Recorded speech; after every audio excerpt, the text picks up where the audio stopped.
ప్రభునందు ప్రియమైన బాపట్ల పట్టణ ప్రజలందరికీ మన ప్రభువును ప్రియరక్షకుడైన యేసుక్రీస్తు పరిశుద్ధ నామంలో ఉదయకాల వందనాలు శుభాలు తెలియజేస్తున్నాం. ఫాదర్ అయ్యర్ లూథరన్ దేవాలయంలో క్రిస్మస్ ఉదయారాధనలు ప్రారంభమయ్యాయి. మీ అందరినీ కూడా ప్రేమతో ఆహ్వానిస్తున్నాము. ఈ ఆరాధనలు మీరందరూ పాలిభాగస్తులై క్రిస్మస్ యొక్క ఆశీర్వాదాలు, క్రిస్మస్ యొక్క దీవులు పొంది విశ్వాసంలో ఎదగాలని మీకు మనం చూస్తున్నాం. తలలు వచ్చి ప్రార్థన చేసుకుని ఆరాధన క్రమాన్ని ప్రారంభం చేసుకున్నాం.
ఈ లోకంలో ఆత్మకములు సాక్షిగా సురాంతరిస్తున్నారు. ప్రతి ఒక్కరు కూడా సాక్షి ప్రార్థన చేస్తున్నారు. నీ నీటి క్రియలకు నీ దాతలతో క్రియలు చక్కగా నా ఎవరు పాపదోషాన్ని క్షమించు. నా ప్రభువు క్రియలు చెప్పి యేసు పరిశుద్ధనామములో ప్రార్థించి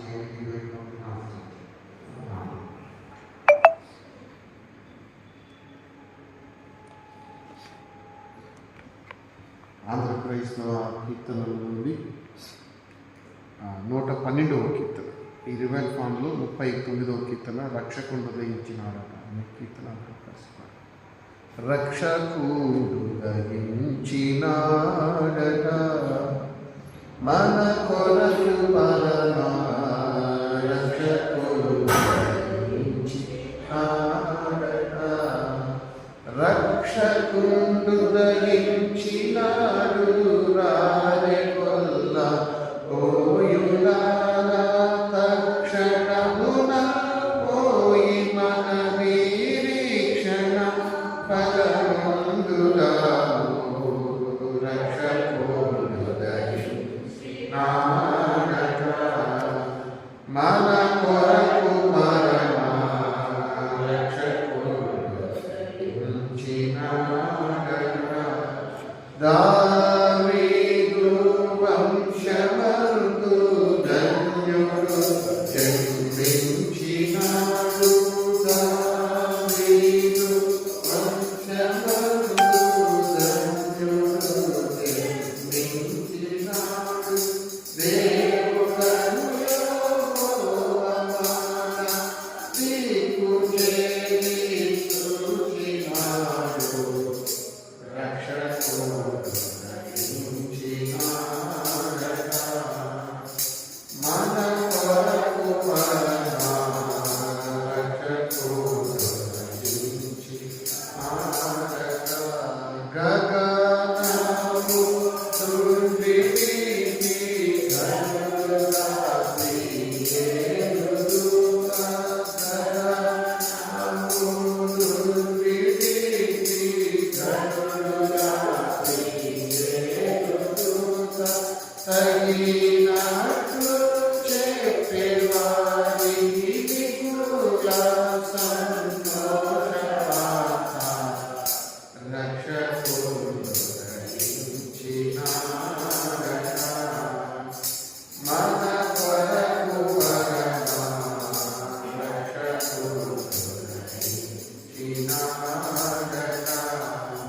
వర్తమానం చెప్పిరుగా వైభవ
రెండు యెహోవాకు నమస్కారం చేయుదుము.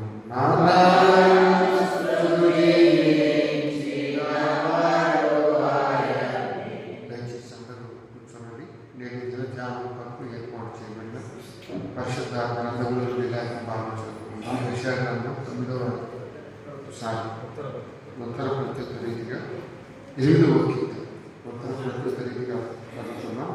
యెహోవా మా ప్రభువా, ఆకాశంలో నీ మహిమను కనపరచువాడ, భూమి ఎంతంతటా నీ నామము ఎంత ప్రభావం ఉంది.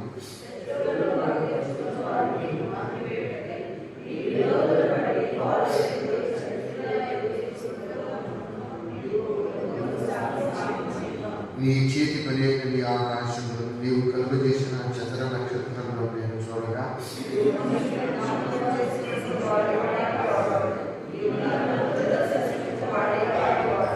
దేవుని కంటే వాడిని కొంచెం తక్కువ వాడిగా చేసి ఉన్నాను. మహిమా ప్రభావంతో వానికి కిరీటము ధరింపజేసి ఉన్నాను.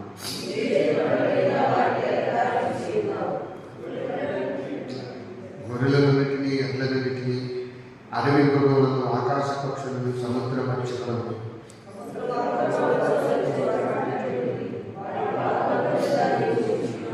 యెహోవా భూమి ఎంతగా నీ నామము ఎంత ప్రభావం.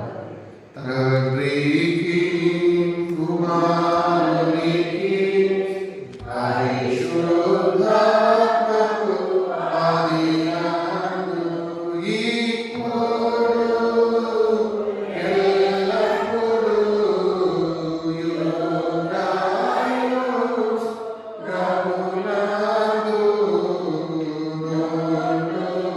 నుండునట్లు మహిమ కలుగును గాక.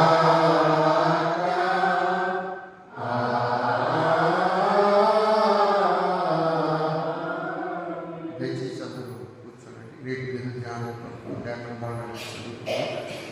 యెషయా గ్రంథం 9వ అధ్యాయం 6 నుండి 7 వచనాలు సోదరి కమలాబాయి వచ్చి చదివిపిస్తారు. యెషయా గ్రంథం 9వ అధ్యాయం 6 నుండి 7 వచనాలు. కమలాబాయి.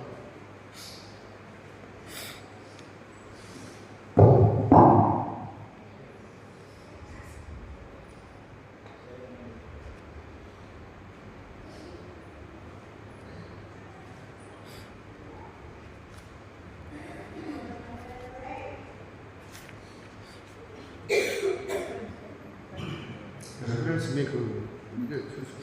అయినా మీకు పెద్ద సీట్లు ఇచ్చింది ఎందుకు? పిల్లల్లో చూసుకోరా? అందరు చూసుకోవాలి కదా. అవే కదా మీరు అందరిలో చాలామంది కీర్తనలు అనగానే తిరగేస్తున్నారు కనుక్కున్నాను. 9వ అధ్యాయం 6 నుండి 7 వచ్చింది. పిల్ల దగ్గర ఇది చూసుకోవాలి, చదువుకోవాలి. 6 నుంచి 7 వచ్చింది. నేటి దినములకు ఏర్పాటు చేయబడిన పాత నిబంధన పాఠ్యభాగము యెషయా గ్రంథము 9వ అధ్యాయము 6 నుంచి 7 వచనాలు. ఏలయనగా మనకు శిశువు పుట్టింది, మనకు కుమారుడు అనుగ్రహింపబడింది, ఆయన భుజం మీద రాజ్యభారం ఉంది. ఆశ్చర్యకరుడు, ఆలోచనకర్త, బలవంతుడైన దేవుడు, నిత్యుడు ఒక తండ్రి, సమాధానకర్త అధిపతి అని అతనికి పేరు పెట్టబడింది. ఇది మొదలుకొని విసిరేయకుండా దానికి వృద్ధియు క్షేమము కలుగునట్లు సర్వకాలము దావీదు సింహాసనము రాజ్యమును నియమించును. న్యాయవర్ణము, నీతి వర్ణము రాజ్యమును స్థిరపరచుటకు అతడు సింహాసనాసుడై రాజ్య పరిపాలన చేయును.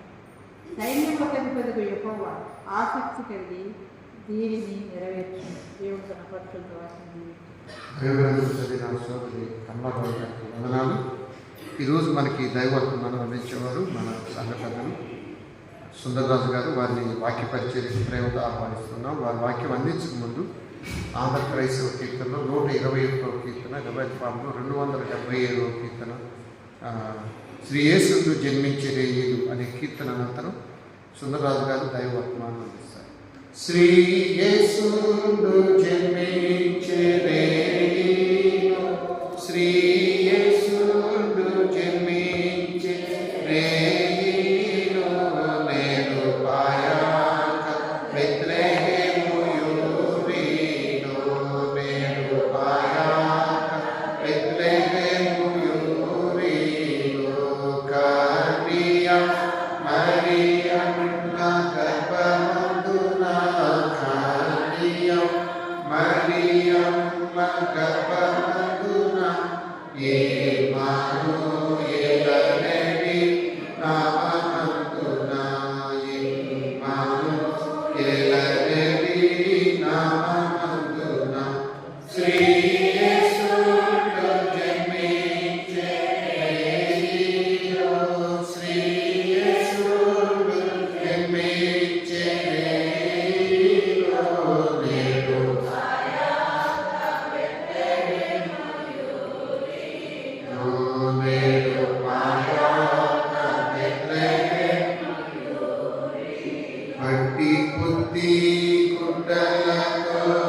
ప్రియమైనటువంటి క్రైస్తవ సంఘం,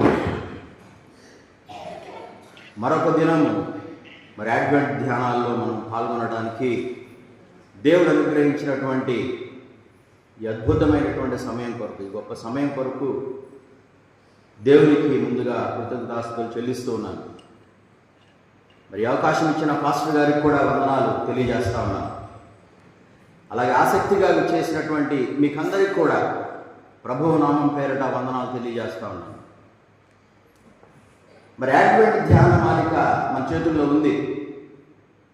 మరి దినమునకై ఇవ్వబడినటువంటి అంశం మీరు చూసుంటారు, కుమారుని పాలన అని. ఈ లోకంలోకి క్రీస్తు యొక్క ఆగమన విధానంలో మరి మరొక విధానం మరి ఈరోజు చదవబడినటువంటి వాక్య భాగాల్లో ఉంటుంది. 2 వచనాలే అయినా కానీ క్రీస్తు యొక్క ఆగమన విధానాల్లో ఒక విధానము మరి మనం ఇక్కడ చూడొచ్చు. మరి ఆ విషయాలే మనం ఈ సమయంలో ధ్యానించబోతా ఉన్నాం. అందరూ మరి యెషయా గ్రంథము 9వ అధ్యాయము 6-7 వచనాలు దయచేసి మరి దగ్గర పెట్టుకోవాల్సిందిగా నేను కోరుతా ఉన్నాను. వాటి మీదే మరి రిపీటెడ్గా వాటిని మనం రిఫర్ చేయాల్సి ఉంటుంది. 6వ వచనం కనుక మనం గమనించినట్లయితే 6-7 వచనాలు, ఈ వాక్యాన్ని యెషయా గారు దాదాపు మరి 700 సంవత్సరాల పూర్వమే, అంటే యేసు ప్రభు వారు జన్మించక ముందే 700 సంవత్సరాలు సుమారుగా ముందే మరి ఆయన ప్రకటించాడు. ఆయన ప్రవచించిన 700 సంవత్సరాల తర్వాత ఇప్పుడు ఇందాక మనం చదువుకున్నటువంటి సంఘటనలు మరి రుజువు అయ్యాయి. 700 సంవత్సరాలకు పూర్వమే మరి చదవబడిన వాక్య భాగాలు ఆయన రాయడం జరిగింది, క్రీస్తు యొక్క జననానికి ముందే. ఆ కాంటెక్స్ట్ ఏంటంటే, సెట్టింగ్ ఏంటంటే, అక్కడ ఉన్నటువంటి సెట్టింగ్ ఏంటంటే, పాపపు బానిసత్వపు కాడి కింద ఉన్నటువంటి, పాపపు బానిసత్వపు కాడి కింద నలిగిపోతున్నటువంటి వాళ్ళందరికీ కూడా ఆ కాడి నుంచి ఎవరు తప్పించాలి? చీకటిలో సంచరించుచున్నటువంటి జనులకు, అంటే గలిలయ ప్రాంతాలు, ఆ పై వచనాల్లో ఉంటుంది, 9వ అధ్యాయం బిగినింగ్ వర్సెస్లో ఉంటుంది. మరి ఆ గలిలీ ప్రాంతంలో ఉన్న వారికి గొప్ప వెలుగుగా ఎవరు ప్రకాశించబోతున్నారు? ఎవరైతే నిజమైన శాంతి సమాధానాలను సంతోషాన్ని ఆ ప్రజలకు తీసుకురాబోతున్నారు? ఆయనను గురించి ఈ 2 వచనాల్లో మనం చూస్తాం. సెట్టింగ్ ఏంటంటే ఇస్రాయేల్ దేశము చీకటిలో మ్రగ్గిపోతా ఉంది. చీకటి అంటే కరెంట్ లేక కాదండి, మరి పాపపు చీకటిలో మ్రగ్గిపోతా ఉంది. ఆనాడు ఉన్నటువంటి పరిస్థితుల్లో రాజకీయ అస్థిరత ఉన్నది. దేశం మొత్తం కూడా అవినీతితో గందరగోళ పరిస్థితుల్లో ఉంది. ఆధ్యాత్మికం కూడా పతనావస్థలో ఉంది ఇశ్రాయేల్ దేశము. పొరుగు రాజుల భయం ఒకవైపు ఉన్నది. ప్రజలంతా ఏమనుకుంటారంటే అసలు దేవుడు ఉన్నాడా? మనల్ని ఈ బానిసత్వపు కాడి కింద ఎలానే ఉంచుతాడా? మనల్ని రక్షించేవాడు లేడా? అసలు మన బ్రతుకుల్ని చూస్తూ ఉన్నాడా దేవుడు అనే అనుమానంతో ఉన్నటువంటి పరిస్థితులు యెషయా గారు కోట్ చేస్తుంది. మరి అట్లా ఉన్నటువంటి ప్రజలకు వెలుగు చూపించడానికి దేవుడు ఒక అద్భుతమైన ప్రణాళికను రచించాడు. ఆ ప్రణాళికే ఈ 2 వచనాల్లోనే చూడొచ్చు. నిందా చెప్పినటువంటి పరిస్థితుల్లో ఉన్నటువంటి ప్రజలందరికీ, వాళ్ళందరినీ బయటికి తేడానికి అద్భుతమైన ప్రణాళిక రచించాడు దేవుడు. ఆ ప్రణాళికే ఈ 2 వచనాల్లో మనం చూడొచ్చు. దేవుడు ఏర్పాటు చేసిన ఈ ప్రణాళికను నెరవేర్చడానికి ఈ లోకంలోకి వచ్చింది ఎవరు? ఆ 2 వచనాల్లో ఉంటుంది. దేవుడు ఏర్పాటు చేసిన ఆ ప్రణాళికను నెరవేర్చడానికి ఈ లోకములోకి వచ్చింది ఒక శిశువు. అక్కడే ఉంటుంది 6వ వచనం. ఒక శిశువు, ఒక కుమారుడు మానవ రూపాన్ని ధరించుకున్నటువంటి ఒక గొప్ప నిరీక్షణ, గ్రేట్ హోప్, మనిషి రూపంలో ఉన్న ఒక గొప్ప నిరీక్షణ ఈ లోకంలోకి వచ్చింది. చీకటిని ఛేదించగలిగినటువంటి ఒక కాంతి పుంజం, ఒక కాంతి రేఖ ఈ లోకంలో ప్రవేశించింది. 6వ వచనం కనుక చూస్తే మొదటి 3 వచనాలు కనుక మొదటి 3 లైన్లు, 6వ వచనంలో 6 లైన్లు ఉన్నాయి. మొదటి 3 లైన్లు చూద్దాం. ఈ శిశువుని గురించి గమనిస్తే మొదటి 3 లైన్లు 6వ వచనము చూడండి, మీరు చదవడానికి ప్రయత్నం చేయండి. ఈ 3 లైన్స్ కనుక గమనిస్తే దేవుని యొక్క వ్యక్తిగత ప్రణాళిక, individual plan for every individual. ప్రతి వ్యక్తికి కూడా ఒక ప్రణాళిక ఆయన రచించినట్టుగా కనపడుతుంది మనకి. ప్రతి ఒక్కరి కోసం దేవుడు ఏర్పాటు చేసిన ప్రణాళిక అక్కడ కనపడుతుంది. 3 లైన్లే నేను చెప్తున్నాను. ఇశ్రాయేల్ దేశం కొరకు మాత్రమే కాదు, గలిలయ ప్రాంతం వరకు మాత్రమే కాదు, నీ కొరకు నా కొరకు కూడా దేవుడు ఏర్పాటు చేసిన ఒక గొప్ప ప్రణాళిక అర్థమవుతుంది. ఇందాక నేను చెప్పాను, ఆగమన విధానాల్లో మరి ఒక విధానం, ఒక శిశువు రూపంలో రావడం, ఒక కుమారుని రూపంలో రావడం. దట్ ఈస్ మరి one way of coming in to this world. మరి ఇశ్రాయేల్ దేశము ఆయన ప్రజల వరకు మాత్రమే కాదు ఈ ప్రణాళిక, అది అందరికీ సంబంధించిన ప్రణాళిక. ఈ శిశువు ఈ లోకముకి రావడం, దట్ ఈస్ క్రిస్మస్. అదే క్రిస్మస్. 6వ వచనం మొదటి 3 లైన్లు. మొదటి లైన్ ఏముందంటే, ఎలా అనగా మనకు శిశువు పుట్టెనను ఉంది. 2వ లైన్ ఏముందంటే, మనకు కుమారుడు అనుగ్రహింపబడనని ఉంది. చూడండి, మీరు కూడా నాతో ఏకీభవించండి. 3వ లైన్ ఏముందంటే, ఆయన భుజము మీద రాజ్యభారం ఉండునని ఉంది. కొద్దిసేపు ఈ 3 లైన్ల మీద ధ్యానం చేద్దాం. ఈ 3 లైన్లు కూడా 6వ వచనంలో ఉన్న 3 లైన్లు మాత్రమే. ఈ 3 లైన్లు కూడా యేసు ప్రభు వారి యొక్క ముఖ్య లక్షణాలని మరి బయలుపరుస్తూ ఉన్నాయి. ఒక్కొక్క లైన్ ఒక్కొక్క లక్షణాన్ని. మొదటిది చూద్దాం. ఎలా అనగా మనకు శిశువు పుట్టెను అనే లైన్ కనుక చూస్తే we can see the humanity of Jesus Christ. దేవుని యొక్క మానవత, యేసు ప్రభు యొక్క మానవత్వం. శిశువుగా పుట్టడం అంటే మనిషిగా పుట్టడం, యేసు ప్రభువు యొక్క మానవత్వాన్ని ఆ మొదటి లైన్లో చూడొచ్చు. శిశువుగా రావడం అంటే మళ్ళీ నేను గుర్తు చేస్తున్నా, ఇది అడ్వెంట్ సీజన్ కాబట్టి క్రిస్మస్నే మనం ఆలోచన చేస్తూ ఉండాలి. క్రిస్మసే మన మనసుల్లో మెదులుతూ ఉండాలి. ఆయన శిశువుగా రావడం అంటే, మానవ శరీర అవతారిగా రావడం అంటే దట్ ఈస్ క్రిస్మస్. ఇదే సమయంలో శిశువుగా పుట్టాడంటే బెత్లెహేము జ్ఞాపకం రావాలి, ఒక శిశువు జ్ఞాపకం రావాలి.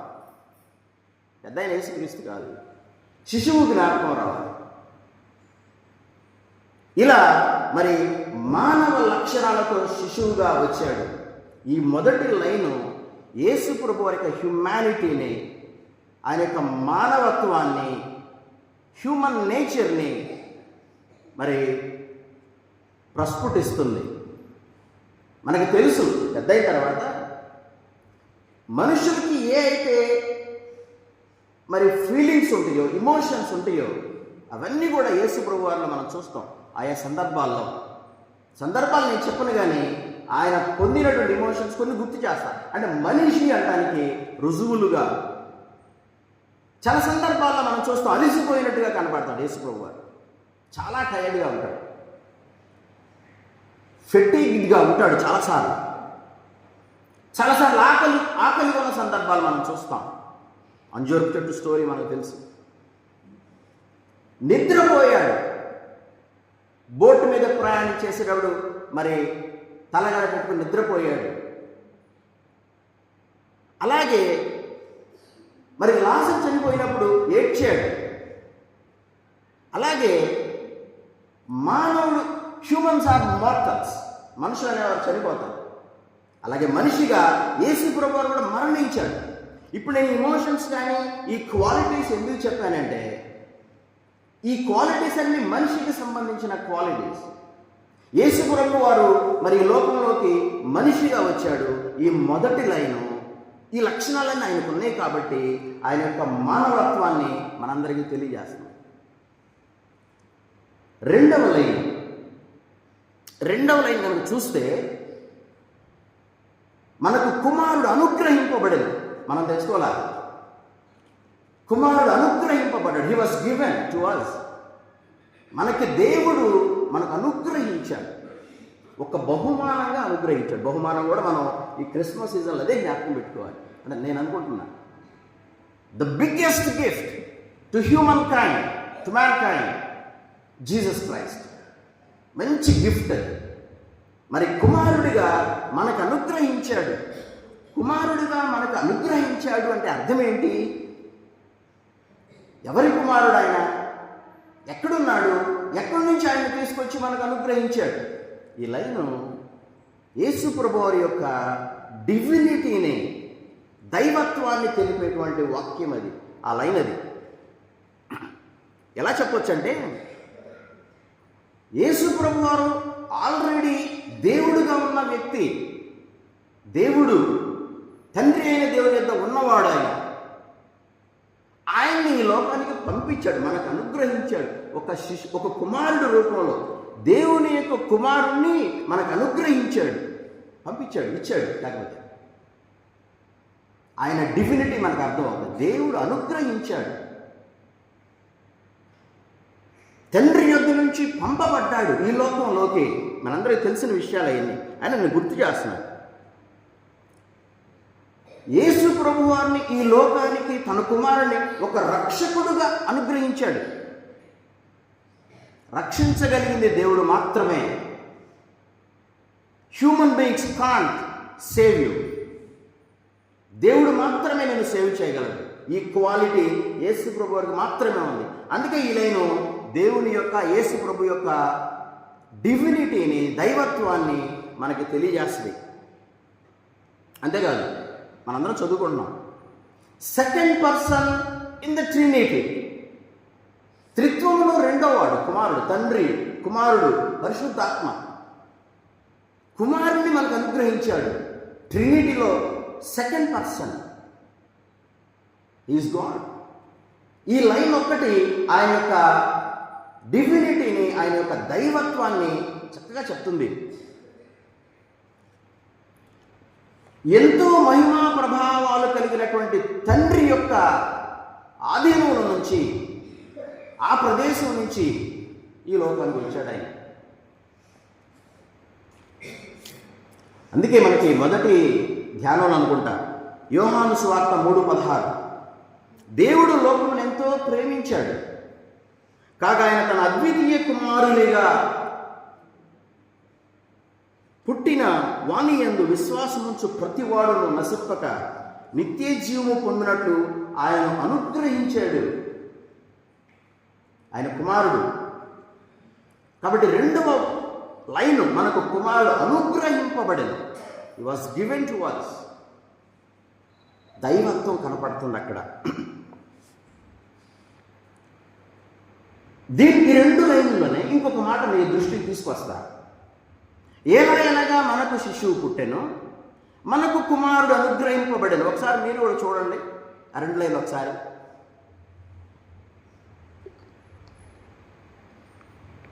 ఈ రెండు లైన్స్లో కీవర్డ్ మీ దృష్టికి తీసుకొస్తున్నా. అదేంటంటే మనకు, అండర్లైన్ చేసుకోవచ్చు మీరు, మనకు, టు us, మనకు అంటే మనకు అనే పదంలో ఇది ఒక ఇశ్రాయేలు వారికి మాత్రమే కాదు శిశువు పుట్టింది లేకపోతే కుమారుడు అనుగ్రహించబడింది.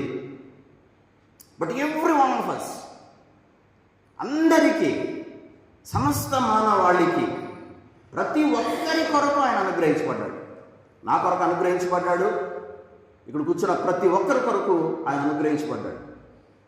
To every one. పేదవారి కొరకు ఆయన అనుగ్రహించబడ్డాడు. అట్ ద సేమ్ టైం ధనికుల కొరకు కూడా ఆయన అనుగ్రహించబడ్డాడు. మనకు, ఎవరైతే ఈ మాట చదువుతారో మనకని వారందరికీ, స్వజనులకు అనుగ్రహించబడ్డాడు. అట్ ద సేమ్ టైం అన్యులకు కూడా ఆయన అనుగ్రహించబడ్డాడు, ఇవ్వబడ్డాడు. అలసిపోయిన వారికి, సోలిపోయిన వారికి, వింటున్న మీకందరికీ, మాట్లాడుతున్న నాకు, అందరికీ, మనందరికీ శిశువు పుట్టాడు. మనకి కుమారుడు అనుగ్రహించబడ్డాడు. Beautiful thought. ఇది పర్సనల్గా తీసుకోవాలి. నా కొరకు శిశువు పుట్టాడు, నా కొరకే కుమారుని దేవుడు పంపించాడు. మనకు వెరీ వెరీ ఇంపార్టెంట్ వర్డ్.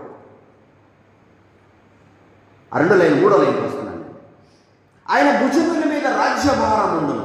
మీరు చూడాలి, ఈ లైన్లో ఆయన యొక్క రాజ్యం అని కనపడుతున్న రాజ్యం ఎవరికి ఉంటుంది? దగ్గరకు ఉంటుందా రాజ్యం? పాపరకు ఉంటుందా రాజ్యం? కింగ్కు ఉంటుంది. రాజ్యము రాజుకు ఉంటుంది. ఆయన భుజముల మీద రాజ్యభారం ఉండిన ఒక లైన్ తీసుకుంటే ఆయన సార్వభౌమత్వము కనపడుతుంది. Sovereignty. He can do anything. సార్వభౌమత్వం అంటే అన్నిటి మీద అధికారం ఉంటుందని, అన్నిటిపైన ఆయనకు అధికారం ఉంటుంది. సార్వభౌమాధికారం అంటే సర్వం, అన్నిటి మీద అధికారం ఉంటుంది. సావర్నిటీ అంటారు. ఈ ఒక్క లైను, ఆయన భుజముల మీద రాజ్యభారం ఉన్న ఒక లైను ఆయన యొక్క కింగ్లీ నేచర్, ఆయన యొక్క సార్వభౌమత్వాన్ని, సావర్నిటీని తెలియజేస్తాం. 3 లైన్లు చదివాము. మొదట్లో ఆయన హ్యుమానిటీ కనపడింది. సెకండ్ లైన్ ఆయన డెయిటీ, దైవత్వం కనపడింది. ఈ 3వ లైన్లో ఆయన రాజత్వం కనపడుతుంది, సార్వభౌమత్వం కనపడుతుంది. 3 లైన్లే. ఆయన ఫ్యూచర్ కింగ్డమ్ గురించి యెషయా గారు రాస్తున్నాడు.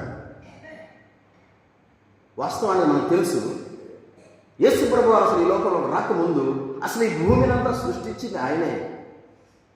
ఈ సృష్టి యావత్తు ఆయన మూలంగానే కలిగింది. ఈ భూమిని సృష్టించింది ఆయనే. ఈ భూమి మీద ఆయన నివసించాడు. మళ్ళీ ఈ భూమిని పరిపాలించడానికి ఒక రాజుగా రాబోతున్నాడు. మళ్ళీ ఈ ఫస్ట్ కమింగ్ కాదు, ఇది రాజుగా రావడం అంటే క్రిస్మస్ కాదు. తర్వాత యుగాంతంలో ఆయన 2వ రాకడ ఉంది, మళ్ళీ రాజుగా రాబోతున్నాడు. మనకి ప్రకటన గ్రంథంలో ఉంటుంది 1000 ఏళ్ల పాలన, సాతాన్ని తీసుకెళ్ళి 1000 సంవత్సరాలు బంధించడము, తన యొక్క విశ్వాసులందరితో పాటు 1000 ఏళ్ళు మంచి పరిపాలన చేయడము, అది రాజ్యము. చాలా చాలా ఫ్యూచర్లోకి బాగా ఆలోచన చేసి ఆత్మచేత పరవశుడై వ్రాయబడ్డ మాటలవి యెషయా గారి ద్వారా. ఈ లైన్లో మనకు అర్థమవుతుంది ఆయన భుజముల మీద రాజ్యం, హిస్ కింగ్, ఆయన రాజు, ఆయన అందరికీ అనుగ్రహింపబడ్డాడు, అందరి కొరకు ఆయన పుట్టాడు. ఒక మాట గుర్తు చేస్తున్నా మనందరికి కూడా, ఈ క్రిస్మస్ సీజన్లో, ఈ ఇయర్ క్రిస్మస్ సీజన్లో మనందరికి చాలా కష్టాలు ఉండి ఉండవచ్చు.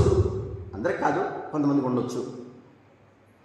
నష్టాల్లో ఉండి ఉండొచ్చు. ఆప్తులను కోల్పోయి కూడా ఉండొచ్చు.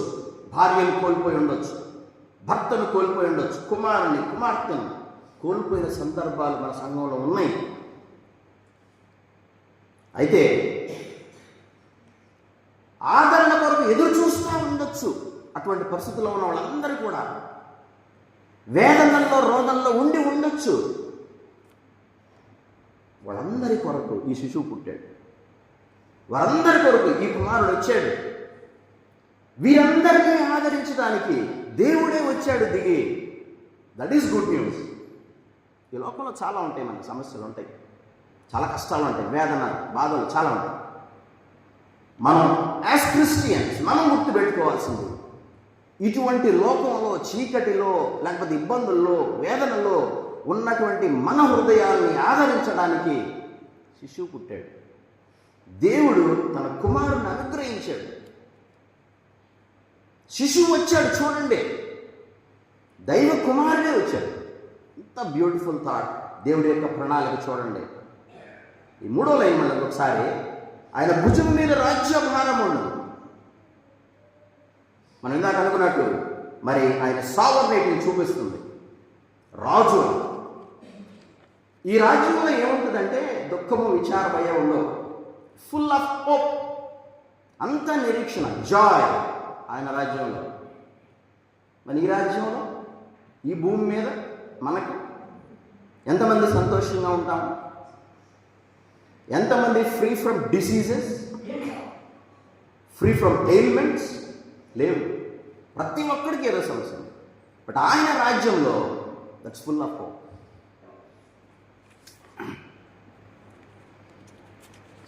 కాబట్టి మన కొరకు పుట్టినటువంటి శిశువు, మన కొరకు అనుగ్రహించబడినటువంటి కుమారుడు ఒక గొప్ప రాజు, king of kings, lord of lords. ప్రకటన గ్రంథంలో ఉంటుంది, యేసుప్రభు వారి గురించి చెప్పేటప్పుడు ఆయన వస్త్రం మీద తొడ మీద రాజులకు రాజు అని. ఈ చిన్న శిశువు రాజులకు రాజు, దేవుని కుమారుడు.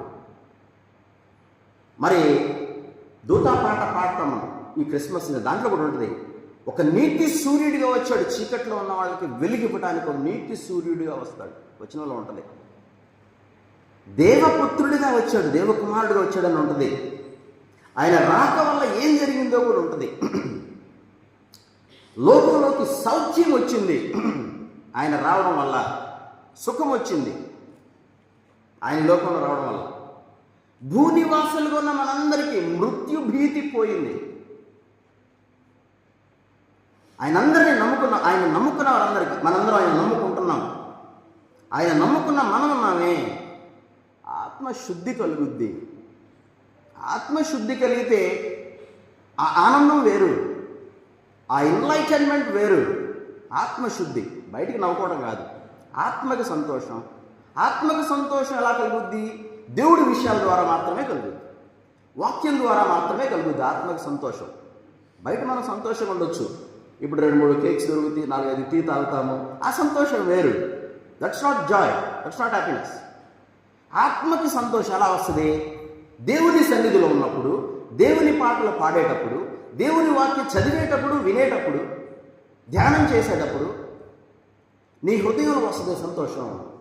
అది ఆత్మశుద్ధి కలిగించే సంతోషం. ఆయన జననం వల్ల, ఆయన లోకంలోకి రావడం వల్ల వచ్చిన గొప్ప మార్పు అది. ఈ పుట్టిన శిశువు గ్రేట్ కింగ్ అనేది మనకు అర్థమైంది. ఈ 6వ వచనంలోనే చివరి 3 లైన్లు నేను చెప్పాను. 3 లైన్లు చూద్దాం. ఈ తర్వాత ఉన్న 3 లైన్లు 6వ వచనంలో ఈ రాజు యొక్క 4 పేర్లు కనబడతాయి అక్కడ. ఈ రాజుకి ఎంత గొప్ప రాజు అంటే 4 పేర్లుగా ఉంది, కానీ ఆ 6వ వచనంలో ఫలానగా పేరు పెట్టబడు, పేర్లు అని లేదు అక్కడ, పేరు ఇదంతా ఒకటే పేరు. ఈ 4 లక్షణాలు కలిపి ఆయన యొక్క నేచర్ని తెలియజేస్తుంది. ఆ కింగ్ ఎలాంటి వాడో చెప్తుంది. చిన్న శిశువు అండి వచ్చింది, ఆ శిశువు యొక్క నేచరు ఎటువంటి రాజు ఈ 4 పేర్లు మనకు తెలియ. చాలా క్విక్గా వెళ్ళాలి. ఈయన ఈ 4 లక్షణాలు కనుక చూస్తే ఆశ్చర్యకరుడు, ఆలోచనకర్త. ఇంగ్లీష్ బైబిల్స్లో అయితే ఈ 2 కలిపి ఒకటే ఎడ్జెక్టివ్గా, ఒకటే ఫ్రేజ్గా ఉంటుంది. వండర్ఫుల్ కౌన్సిలర్ అని ఒకే మాట ఉంటుంది. సో ఆశ్చర్యకరుడు, ఆలోచనకర్త, బలవంతుడైన దేవుడు, నిత్యుడగు తండ్రి, సమాధానకర్త యొక్క అధిపతి అని ఆయనకు పేర్లు కాదు, పేరు పెట్టబడు. అంటే ఇన్ని లక్షణాలు చెప్పి ఇదంతా ఆయనకు ఆపాదించారు. ఆయన యొక్క స్థితి అది.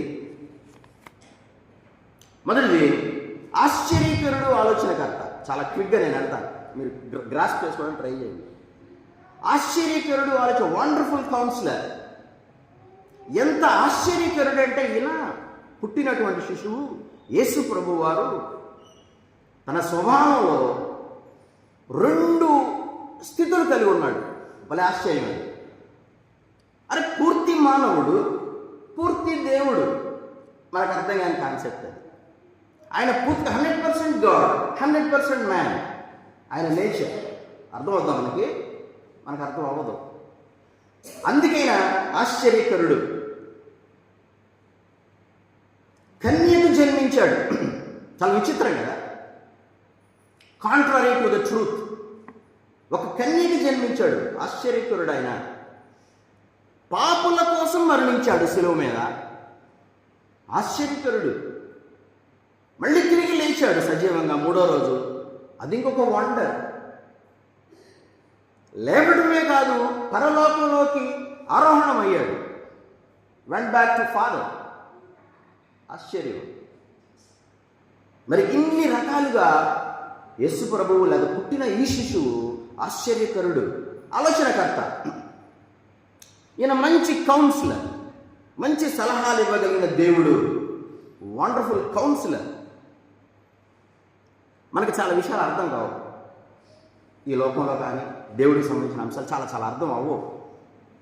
మనకి ఏమేమైతే తెలియవో వాటన్నిటినీ చెప్పగలిగిన వాడు, మనం ఏమైతే చెయ్యాలో వాటన్నిటినీ చేయగలిగేటట్టు చేసేవాడు, సర్వజ్ఞాని అయిన వాడు యేసు ప్రభు లేదా ఈ శిశువు. ఆలోచన చెప్పగలడు, మనకి ఆలోచన చెప్పగలడు. నీవు పయనించాల్సిన మార్గం ఏదో. చాలాసార్లు మనం కన్ఫ్యూజన్లో ఉంటాం. మనం సరైన మార్గంలో వెళ్తున్నామా లేదా తెలియనప్పుడు ఏం చేయాలి తెలుసా? నువ్వు ఒక పని చేస్తున్నప్పుడు is this correct or not అని నువ్వు తెలుసుకోవాలంటే ఆయన అడుగు. ఆయన మంచి ఆలోచన ఇస్తాడు. ఆయన ఆలోచనకర్త. ఒక పక్క శాటన్ ఉంది, బ్యాడ్ కౌన్సిలర్. అసలు ఆదికాండ బిగినింగ్లో ఉంటుంది. హవ్వకి ఎటువంటి కౌన్సిల్ ఇచ్చిందో, ఎటువంటి అడ్వైస్ ఇచ్చిందో, పండు తిను ఏమీ కాదు అని చెప్పింది, తినేసింది ఆమె. Bad advice, bad suggestion. Yesu ప్రభు అలా కాదు, మంచి ఆలోచనలు ఇవ్వగలిగినటువంటి దేవుడైన. ఆయన యొక్క జ్ఞానము అనంతమైనది. ఈ సృష్టి చూస్తే అర్థం కావట్లేదా ఆయన జ్ఞానం ఎంతో? ఈ సృష్టి యావత్తు ఆయన చేతుల ద్వారా సృజింపబడిందే కదా. ఆయన జ్ఞానం అర్థం కావట్లేదా? సృష్టి యావత్తు సృష్టించినటువంటి అనంతమైన జ్ఞానం. ఆలోచన మాత్రమే చెప్పడం కాదు, ఆయన నువ్వు జీవానికి వెళ్ళడానికి మార్గం కూడా చూపిస్తాడు. అదే ఆయన గొప్పతనం. ఆయనే మన రక్షకుడు, ఆయనే మార్గం, సత్యం, జీవం. ఆయనను అడగాలి. మనకు అర్థం కాని విషయాలు ఉంటాయి, మంచి ఆలోచనలు ఆయన ఇస్తాడు. బలవంతుడైన దేవుడు, మైటీ కింగ్, చాలా పవర్ఫుల్ గాడ్. ఎటువంటి వాడినైనా మార్చగలడు, నిన్ను నన్ను మార్చేయగలడు. నిన్ను నన్ను బలహీనంగా నిన్ను శక్తివంతులుగా చేయగలడు. బైబిల్లో చాలా ఉన్నాయి, నేను వాటి జోలికి వెళ్ళట్లా. బలహీనంగా శక్తివంతం చేయగలిగాడు. Mighty king. ఏదైనా చేయగలడు. మనకు పాట కూడా ఏమైనా చేయగలడు, నీ కథ మొత్తం మార్చగలడు. Jesus can do that. అసాధ్యమేమీ లేనివాడు. Is the creator. మనల్ని సృష్టించాడు, సృష్టి మొత్తాన్ని సృష్టించాడు. ఆయన కాక ఎవరికి చేస్తారు? Mighty king. తర్వాత 3, నిత్యుడకు తండ్రి, ఎవర్ లాస్టింగ్ ఫాదర్ అని ఉంటుంది. నిత్యుడు, నిత్యము అంటే ఎల్లకాలం ఉండేది, పర్మనెంట్. ఈయన శిశువుగా ఈ రోజు పుట్టడం కాదు, అనాదిగా ఉన్నవాడు ఆయన. ఎప్పుడూ తెలియదు మనకి. దేవుడితో పాటు ఉన్నవాడు ఆయన. ఆయన టైం మనకు తెలియదు. God's time is different, our clock is different. ఈ టైం ఆ టైంతో సంబంధం లేదు. God's clock is different. అనాదిగా ఉన్నవాడు ఆయన. తండ్రి అయిన దేవుడు కాదు, కానీ ఇక్కడ కుమారుడైన దేవుడుగా మనకు తెలియజేస్తాడు. ఆయన శాశ్వతమైనటువంటి వాడు, నిత్యుడగు తండ్రి. అంటే తండ్రి అని ఎందుకన్నాడంటే, మనందరం ఆయన బిడ్డలం కదా. మనందరం ఆయన బిడ్డలు. ఎవరైతే ఆయన విశ్వసిస్తారో, ఎవరైతే ఆయన మీద నమ్మకం పెట్టుకుంటారో, వాళ్ళందరిని రక్షించే బాధ్యత ఆయనదే.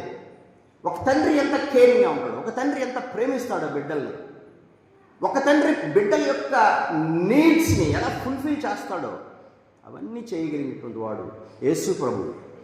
Is father like. God the father కాదు, ఫాదర్ లైక్ క్వాలిటీ. అందుకే నిత్యుడగు తండ్రి. తండ్రిలాగా నడిపించగలిగినటువంటి వాడు, ఆదరించగలిగినటువంటి మనందరినీ ప్రేమించగలిగినటువంటి వాడు యేసు ప్రభు. కాపాడేవాడు.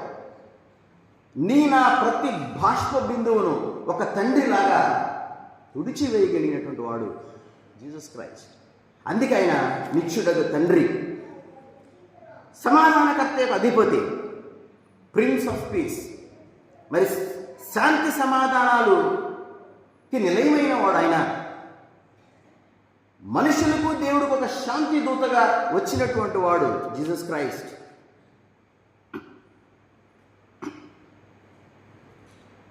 క్రీస్తు మన మనసులకు, మన హృదయాలకు ప్రశాంతత ఇచ్చేవాడు. ప్రశాంతత లేని దినాల్లో మనం ఉన్నాం. ప్రశాంతత ఎవరికి లేదు, ఎవరికి లేదు. ఉన్నట్టు నటిస్తాం కానీ ఎవరికి లేదు ప్రశాంతత. నిజమైన ప్రశాంతత it's possible to God only. దేవుడు మాత్రమే ఇవ్వగలడు నిజమైన ప్రశాంతత. అందుకే కదా ఆ రోజు ప్రశాంతతకు నిదర్శనమైనటువంటి గాడిద మీద వచ్చాడు యెరూషలేములోకి. అది ప్రశాంతతకు నిదర్శనం. గాడిద మీద రావడం. గుర్రం మీద వెళ్తే యుద్ధం చేద్దాం. గాడిద మీద వచ్చాడు ప్రశాంతత, పీస్. ఆయన పుట్టిన తర్వాత దూతలు పాడారు పాట. మనకి లూకా సువార్త 2:14 ఉంటుంది. సర్వోన్నతమైన స్థలంలో దేవునికి మహిమయు, ఆయనకి ఇష్టలైన మనుషులకు భూమి మీద సమాధానమును కలుగునుగా. ఆయన స్తోత్రం చేశారు. ఆయనకి ఇష్టలైన మనుషులు. ఆయనకి ఇష్టలైన మనుషులు ఎవరు? ఆయన అంటే ఇష్టం ఉన్నవాళ్ళు. మనకు ఆయన ఇష్టమే కదా. కాబట్టి ఆయన ఎవరైతే ప్రేమిస్తారో అటువంటి వాళ్ళందరూ కూడా, ఈ భూమి మీద ఉన్న ఆయన్ని లైక్ చేసే వాళ్ళందరూ, ఆయన ఇష్టపడి ఆయన ప్రేమించే వాళ్ళందరూ కూడా సమాధానం ఇవ్వగలిగినటువంటి prince of peace Jesus Christ. కాబట్టి ఈ మనుషులకు భూమి మీద మనందరికీ సమాధానం ఇవ్వగలిగినటువంటి వాడు యేసు ప్రభు. 7వ వచనం చూస్తే, 7వ వచనం నేను చాలా 2 నిమిషాలు పాస్టర్ గారి పర్మిషన్తో 2 నిమిషాలు. క్రీస్తు మరలా రాబోతున్నాడు. టైం లేదు. క్రీస్తు మరలా రాబోతున్నాడు. ఈ 7వ వచనంలో ఉన్నది ఏంటంటే ఫ్యూచర్, సెకండ్ కమింగ్ గురించినటువంటి ప్రస్తావన 7వ వచనంలో ఉంది. ఆయన పరిపాలన శాశ్వత, దట్స్ పర్మనెంట్. ఎవరు ఆపలేరు కదా. మానవ రీతిగా రాజైనటువంటి దావీదుకు వంశీకుడిన ఆయన సింహాసానికి వారసుడిగా రాబోతున్నాడు. ఆయన క్రీస్తును రాజుగా ఏర్పాటు చేయడంలో దేవుడికి ఎంతో అత్యాసక్తి ఉందని ఉంది. అక్కడ చాలా ఆసక్తి ఉంది తండ్రి అయిన దేవుడికి, ఈ కుమారుణ్ణి రాజుగా చేయాలని. ఆయన కోరిక నెరవేర్చుకుంటాడు. తన రాజ్యాన్ని ఆయన స్థాపించబోతా ఉన్నాడు. ప్రకటన గ్రంథం చదివిన వాళ్ళకి అర్థమైంది. అది 1000 సంవత్సరాల పరిపాలన చేయబోతున్నాడు సెకండ్ కమింగ్లో. ఆయన్ని ప్రేమించినటువంటి దాసులందరూ ఆయన ఉంటారు. సూర్యుడు ఉండడు, చంద్రుడు ఉండడు. ఆయనే వాళ్ళ మీద ప్రకాశిస్తాడు. ఎంత బ్యూటిఫుల్ థాట్. ఆలోచన చేయండి. యేసు ప్రభు వారి కాంతే మన మీద ప్రకాశిస్తూ ఉంటుంది. ఆ రాజ్యంలో సైతాన్ని బంధించబడి ఉంటుంది. వాడికి మనతో ఇంకేం పని ఉండదు. యేసు ప్రభు శత్రువులు ఇంకేం చేయలేదు. ఆయన పరిపాలన మూడు దశల్లో ఉంది. ఈ 3 చెప్పేసి నేను క్లోజ్ చేస్తాను చిన్న మాటలు. ఒకటి ఏంటంటే, ప్రస్తుతం మనం చూస్తున్నాము ఆయన పరిపాలనని.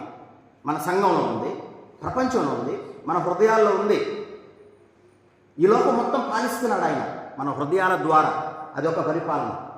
రెండవది, ప్రకటన 21:6 చెప్పబడిన రీతిగా 1000 ఏళ్ల పరిపాలనగా చెప్పాం. సెకండ్ కమింగ్లో అది కుమారుని పాలన.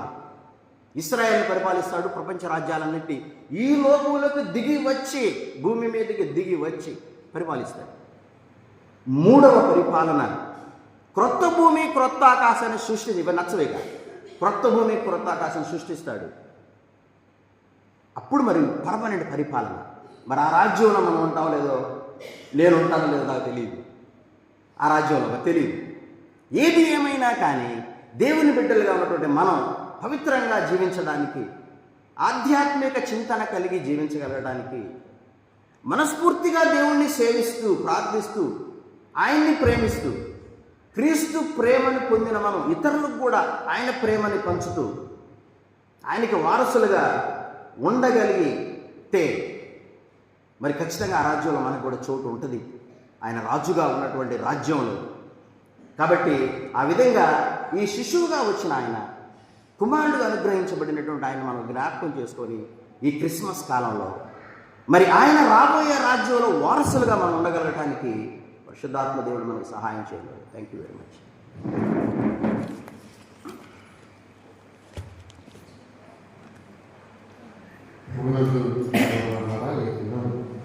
క్రిస్మస్ ఉదయాలను చేసిన వారందరికీ వందనాలు. దైవజనం చదివిన సోదరి కమలాబాయి గారికి వందనాలు. చక్కని వందనాలు అందించిన ఈ సుందరదాస్ గారికి కూడా సంఘపక్షాన వందనాలు తెలియజేస్తున్నాం. రేపటి ఉదయం డాక్టర్ దేవప్రసాద్ గారు దేవుని వాక్యం అందిస్తారు. శుక్రవారం ఉపవాస ప్రార్థన యథావిధిగానే జరుగుతుంది. ఇవన్నీ మీ మనసులో ఉంచుకోవాలని మీకు మనం చేస్తున్నాం.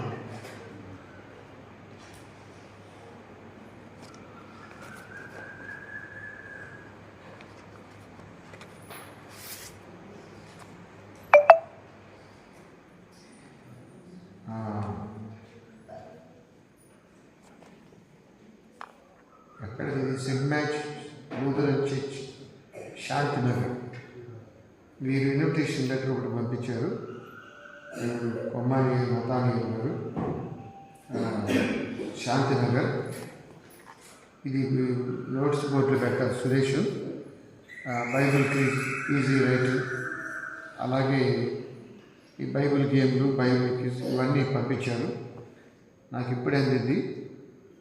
డిసెంబర్ 7వ తారీఖు సండే 12 గంటలకి. మరి ఇది యూత్ వారు, సండే స్కూల్ వారు తర్వాత ప్రేయర్ అయిన తర్వాత తీసుకోండి. తర్వాత ఇది ప్రోగ్రామ్ షీట్ మన నోట్స్ బోర్డులు కూడా పెడతారు. దీనిలో జాయిన్ అవ్వాల్సిందిగా మనం చూస్తున్నాం. ఇంకా మనకి వచ్చే శనివారమే కదా బైబిల్ క్విజ్ ఎగ్జామ్స్ ఇవి. ఆ తర్వాత సెకండ్ సండేలో మనకి క్యారల్స్ ఏ వీధుల్లోకి వెళ్తారో అవి కూడా కొంచెం చెప్పండి.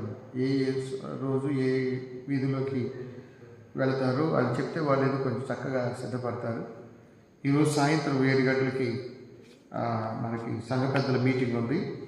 దానిలో సంఘ విషయాలు, పండుగలు, మరి ప్రోగ్రామ్స్ ఇవన్నీ కూర్చి పెద్దలు మాట్లాడతారు. తర్వాత అక్కడ ఏమేమి మాట్లాడుకున్నారో తర్వాత సంఘ పెద్దల విషయాలని తర్వాత చర్చిలో చెప్పడం జరుగుతుంది.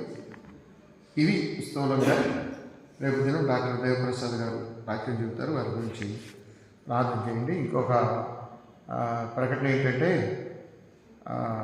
విడో పాశ్రమ గారికి ఈ హెచ్ఐవి ఎఫెక్ట్ అయిన పిల్లలకి, జనాల కొంతమందికి ప్రేయర్ పెట్టడం ఉంది. ఇది పూర్తిగా మీరు పూర్తిగా విన్న తర్వాత మీ ఆలోచన. ఇవ్వాలనే నిబంధన ఏం లేదు, ఇవ్వమని గట్టిగా చెప్పేదేం కాదు. మీకు దేవుడు ఏదైనా అవకాశం ఇచ్చి వెసులుబాటు ఉంటే ఇవ్వగలరు.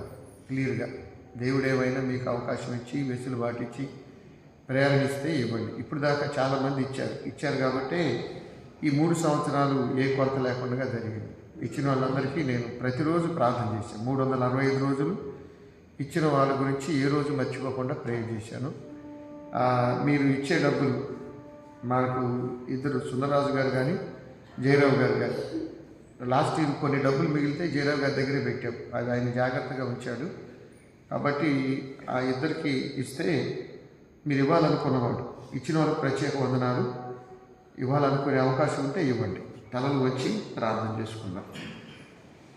పరిశుద్ధమైన మా తండ్రి, ప్రేమపూర్వమైన దైవానికి వందనాలు. గడిచిన 2024 క్రిస్మస్ ఉదయాల నుండి 2025 క్రిస్మస్ ఉదయాల మమ్మల్ని సక్రమంగా ఉంచారు. ఈ దినం నీ మంచికి వచ్చిన బిడ్డలందరూ జీవించినాయి. ఈ చలిలో ఆకారం పెట్టి మంచి ఆరోగ్యం క్షేమాన్ని ఇచ్చి డ్యూటీకి వెళ్ళేవారు, పనులకు వెళ్ళేవారు అని వారందరికీ అనుకూలంగా ఇచ్చి దైవగ్రంథం చదివిన స్వామి ప్రభావానికి గడిచిన 2 సార్లు మీరు ఆశస్సులు తప్పించారు. బిడ్డలు ఆర్థిక విషయాలు మీకు అవసరాలతోనే చక్కటి వంటనాలు అందించిన సుందరరాజు గారి కొరకు మరియు ప్రశాంత్ గారి కొరకు, సుందరరాజు గారి తల్లితో గుంటల కొరకు, దూరదేశంలో ఉన్న న్యూజిలాండ్ గమనిస్తున్నారు. పరిశుద్ధ భావం, దైవ భయం, దేవుని భక్తి ప్రార్థన చేయగలిగిన వారు సిద్ధపరచండి. సుందరరాజు గారికి మంచి ఆరోగ్యం ఇచ్చి రేపు దేవుడు వాక్యం అందించవలసిన దైవ ప్రసాద్ గారికి మంచి ఆరోగ్యం ఆత్మీయంతో దయచేయమని ప్రార్థిస్తున్నాను. సాయంత్రం జరిగే సంఘటనల మీటింగ్ ద్వారా ఈ క్రిస్మస్ కార్యక్రమాలు, నూతన స్వాగత కార్యక్రమాలు అన్ని శక్తులు చేయడానికి చక్కగా నిర్వహించడానికి కృప దయచేయండి. మా సంఘటన ఎవరైనా ఆసుపత్రులు ఉన్నా, ధ్యానాలు ఉన్నా, ఆపదలు ఉన్నా వాటిని జ్ఞాపకం చేసుకోండి. నా సహోదరులు అనుకుంటున్నాను, సండే స్కూల్ కట్టుకుంటాను. స్త్రీల సమాజం, యవనస్తులు, వృద్ధులు, పెద్దలు, ప్రతి వారిని నిర్ణయించండి. మా బిడ్డలు ఆయన ఉద్యోగ ప్రయత్నాలు, వివాహ విషయాలు మరి ఎంతో మంది గర్భఫలాల్లో నిరీక్షిస్తున్నారు.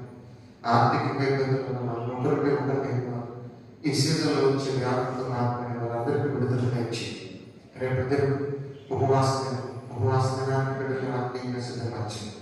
ఈ క్రిస్మస్ దినాల్లో మరి స్త్రీల ప్రోగ్రామ్స్ కావచ్చు, మరి స్పోర్ట్స్ కావచ్చు, గేమ్స్ కావచ్చు, ఈజీ ఎగ్జామ్స్ కావచ్చు, క్విజ్ కావచ్చు, యవనస్తులు పరిచయం, సండే స్కూల్ పరిచయం, క్యారల్స్ అనేవి అనేక ప్రధాన దర్శిస్తున్నాయి. ఈ క్రిస్మస్ సంతోషం, ఆనందం ఆత్మకార్యం జరగాలి. నా సంఘ బిడ్డలు ఆసుపత్రులు ఉన్న, వ్యాధి బాధలు ఉన్న, ప్రమాదాలు ఉన్న వాళ్ళందరికీ విడుదల ఇచ్చి తలలో వచ్చిన బిడ్డలను మీరు దర్శించండి. ఆయన ఈరోజు మరి టీ మరియు స్నాక్స్ సిద్ధపరిచినటువంటి కొల్ల అరడుకి పెద్ద ఆపద నుండి తప్పించాను. ఈరోజు సజీవులు ఉన్నటువంటి మరియు సోదరి ప్రసన్న ఇమామి, అలాగే వారి అత్తగారైనటువంటి సుజాత మీరు జ్ఞాపకం చేసుకోండి. వారు ప్రేమించినందుకు వారి ప్రతిక దేవులను దయచేయండి. దైవ మా తండ్రి పరిశుద్ధిగా మీకు స్తోత్రం చెల్లిస్తూ ఉన్నాం. మరి క్రిస్మస్ దినాలు మరి అనేక మంది దాతృత్వ కార్యక్రమాలు చేపట్టేవారు ఉన్నారు. మరి క్రిస్మస్ దినాలు ఆయన ఆ దాతృత్వ కార్యక్రమాలు ఎంతో అవసరమైనవి. దాంతో పాటు ఈ గత 3 సంవత్సరాలు విడవ మార్చడానికి ఎంతో మంది దాతృత్వంతో ఆచరించిన డబ్బులు జాగ్రత్తగా ఇచ్చిన వారు ఉన్నారు. అవి చాలా జాగ్రత్తగా ఖర్చు పెట్టడం కొన్ని మిగిలేదు. మరి వాటిని సిద్ధపరుస్తుండగా మీరు దయచి ఎంతో మంది పాత్ర కోల్పోయిన వారు, తల్లిదండ్రులు కోల్పోయిన జనాలు వారికి ఒక రోజు భోజనం పెట్టి మా సంఘం ఆదరించడానికి అవకాశం ఇస్తున్నారు. సంవత్సరం జరిగే కార్యక్రమానికి నాకు అవకాశం అనుకూలత దయచి, అలాగే తండ్రి సమయం ఉదయం పరిచయం దేవించింది. సువార్త కష్టంగా ఉన్నటువంటి న్యూజిలాండ్, నైజీరియా ప్రాంతాన్ని దర్శించింది. నైజీరియాలో మరి ఉగ్రవాదులు క్రైస్తవులు గురిగా పెట్టి చంపేస్తున్నారు. ఉత్తర కొరియా సువార్త ఆడుతున్నారు. ఆఫ్ఘనిస్తాన్, ఉత్తరప్రదేశ్, మధ్యప్రదేశ్, మహారాష్ట్ర, ఛత్తీస్గఢ్ అనే ప్రాంతాలు మరి క్రిస్మస్ దినాల్లో ప్రపంచ నలుమూలలకు సువార్తను ప్రయాణం చేస్తున్నారు. స్వస్థలాలు పెడుతున్నప్పుడు బిడ్డలకు మీరు తోడైంది. మా సంఘ కుటుంబాలన్నింటినీ దీవించి తలలో నుంచి బిడ్డల వ్యక్తిగత ప్రార్థనలన్నీ సంబంధించి మళ్ళీ తిరిగి మేమంతా రేపు ఉదయం సన్నిధికి రావడానికి సిద్ధపాటు దయచేయండి. యేసు క్రీస్తు పరిశుద్ధ నామములో ప్రార్థించి అడిగి వేడుకుంటున్నాము తండ్రి.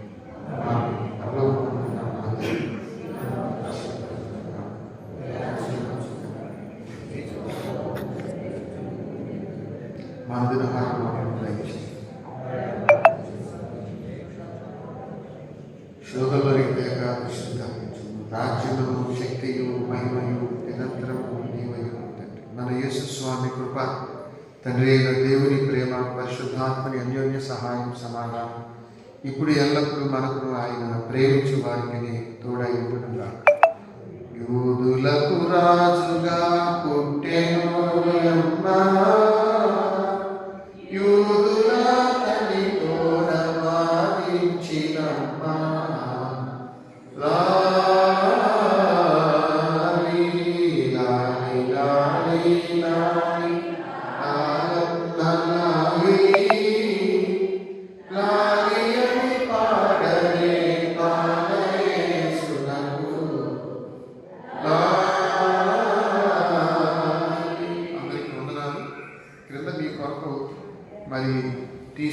సిద్ధపరిచారు, తీసుకోండి.